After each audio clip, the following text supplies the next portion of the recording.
least 20 boats of tourists who had gathered around an area to watch the shark work.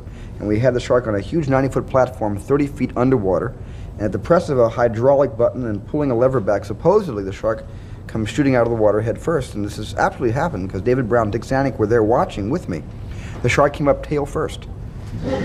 Imagine spending millions of dollars to build a giant mechanical shark only to watch it sink straight to the bottom of the ocean on day one. That's exactly what happened during the making of Jaws, the movie that nearly destroyed Steven Spielberg's career before turning him into a Hollywood legend. This is the untold story of Jaws, the chaos, the panic, and how a broken shark changed the future of cinema forever. It all began with two producers, Richard Zanuck and David Brown. One evening, Brown's wife, the editor of Cosmopolitan magazine, mentioned a book she'd heard about called Jaws. The two men picked it up, read it overnight, and were instantly hooked. By morning, they knew this was their next film.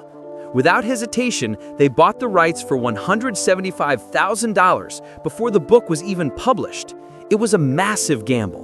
But when Jaws hit stores in 1974, it became a runaway bestseller. Now they just needed a director. Enter a 26-year-old Steven Spielberg. He had just finished a small movie called The Sugarland Express. Spielberg was nervous. He didn't want to be known as the monster guy after his earlier film Duel. He even tried to quit, but Universal Studios wouldn't let him. That decision would change his life forever. Jaws started with a modest $3.5 million budget and a plan to shoot in just 55 days. But what followed was one of the most chaotic productions in movie history. Spielberg decided to film in the real Atlantic Ocean instead of a safe studio tank. The ocean had other plans. Calm mornings turned into violent waves by afternoon. Boats drifted out of frame, sunlight shifted, and whole days of work were lost. Sometimes, Spielberg only got 2 usable shots in an entire day. Then came the shark, or, as the crew called it, Bruce. It was supposed to leap from the water in terrifying glory. Instead, it broke down, constantly. Salt water fried its hydraulics, its rubber skin swelled, and once, during a test, it sank to the bottom of the ocean. Spielberg snapped, shouting, "I want to kill this shark!" But from that disaster came genius. Because the shark didn't work, Spielberg was forced to hide it, letting the audience imagine the terror instead of showing it. That choice turned Jaws from a monster flick into a masterclass in suspense. Filming dragged on for more than 150 days, ballooning the budget to $12 million. The studio panicked. Spielberg feared his career was over before it began. But then, everything clicked. Composer John Williams played the now iconic Dun Dun theme on the piano, 2 notes that sent chills down Spielberg's spine.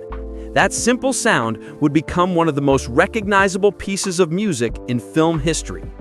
When Jaws finally hit theaters in June 1975, Universal went all in on promotion, spending nearly $2 million on TV ads and plastering that terrifying shark poster everywhere. It worked. Jaws made $7 million its first weekend, unheard of at the time. By the end, it had grossed over $260 million in the US alone, becoming the highest-grossing movie ever made. And just like that, Jaws didn't just save Spielberg's career, it redefined Hollywood itself. It created the concept of the summer blockbuster, changed how movies were marketed, and paved the way for films like Star Wars and Jurassic Park. The broken shark that once sank to the ocean floor had made cinematic history. If you enjoyed this story, don't forget to subscribe to Hollywood Star News, where we bring you the untold legends behind the silver screen.